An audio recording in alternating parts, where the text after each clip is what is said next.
Hello students, आज हम पढ़ेंगे एक्सेस डिमांड या इसे इन्फ्लेशनरी गैप के नाम से भी जाना जाता है।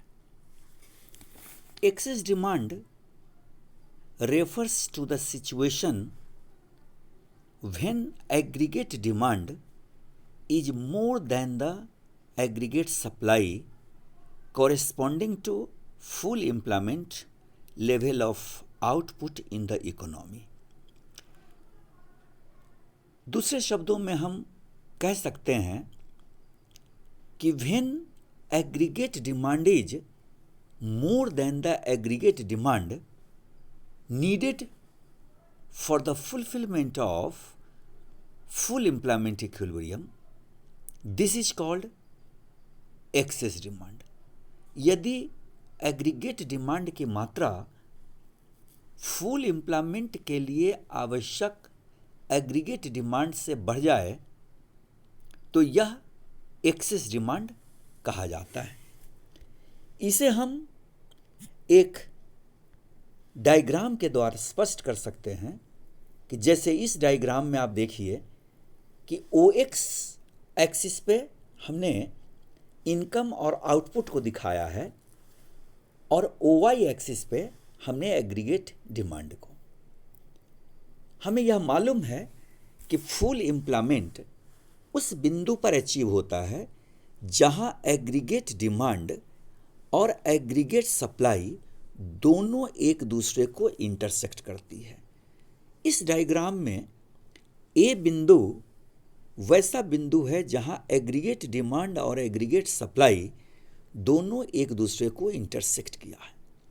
अतः यह फुल एम्प्लॉयमेंट इक्विलिब्रियम पॉइंट कहलाएगा और यह full employment level of economy है।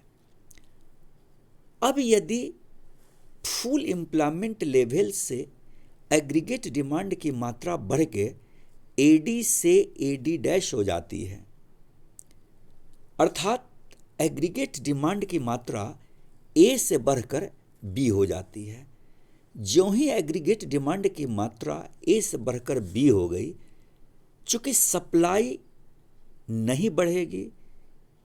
क्यों? क्योंकि economy has already achieved the level of full employment equilibrium. इसलिए जो A से B तक जो डिमांड में वृद्धि हुई, that is called excess demand. यही AB एक्सेस डिमांड है।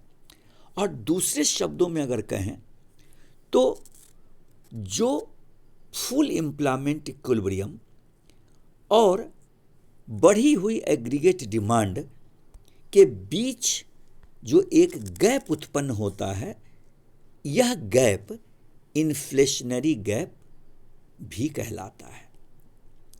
अर्थात फुल एम्प्लॉयमेंट के लिए आवश्यक एग्रीगेट डिमांड से एग्रीगेट डिमांड की मात्रा में होने वाली वृद्धि एक्सेस डिमांड, या इसे दूसरे शब्दों में इन्फ्लेशनरी गैप के नाम से जाना जाता है।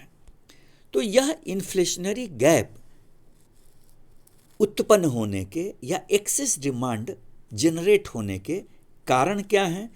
तो एक्सेस डिमांड जनरेट होने के कारण सबसे पहला कारण है, यदि इकोनॉमी में प्रोपेंसिटी टू कंज्यूम की मात्रा बढ़ जाती है, लोगों में उपभोग करने की प्रवृत्ति यदि बढ़ जाए, सरकार के द्वारा यदि टैक्स की मात्रा में रिडक्शन हो जाए तो लोग ज़्यादा से ज़्यादा खर्च करना शुरू कर देंगे। यदि गवर्नमेंट ने एक्सपेंडिचर की मात्रा को बढ़ा दी तो लोगों के इनकम की मात्रा में वृद्धि हो जाएगी और लोग डिमांड को बढ़ा लेंगे। यदि इकोनॉमी में इन्वेस्टमेंट की मात्रा में वृद्धि हो जाती है तो इकोनॉमी में डिमांड की मात्रा बढ़ जाएगी। यदि इंपोर्ट्स की मात्रा कम हो जाए, विदेशों से आने वाली वस्तुओं की मात्रा कम हो जाए, तो हम अपने देश की वस्तुओं पर ही ज़्यादा से ज़्यादा खर्च करेंगे, जिससे इकोनॉमी में डिमांड की मात्रा बढ़ जाएगी। यदि एक्सपोर्ट की मात्रा बढ़ जाती है तो लोगों के हाथ में परचेजिंग पावर बढ़ेगी और इकोनॉमी में डिमांड जनरेट होगा। और लास्टली यदि गवर्नमेंट डेफिसिट फाइनेंसिंग कर देती है, और डेफिसिट फाइनेंसिंग का मतलब यदि इकोनॉमी में गवर्नमेंट अधिक से अधिक नोट इशू कर देती है तो लोगों के हाथों में परचेजिंग पावर आ जाएगी और इकोनॉमी में डिमांड जनरेट हो जाएगा। वस्तुतः यह एक खतरनाक स्थिति भी हो सकती है। इसका क्या इम्पैक्ट इकोनॉमी में पड़ता है वह देखिए कि एक्सेस डिमांड चूंकि एक डिजायर्ड डिमांड नहीं है, डिजायर्ड सिचुएशन नहीं है। क्योंकि ये किसी भी प्रकार के increase in the level of aggregate supply नहीं करेगा। क्यों नहीं करेगा?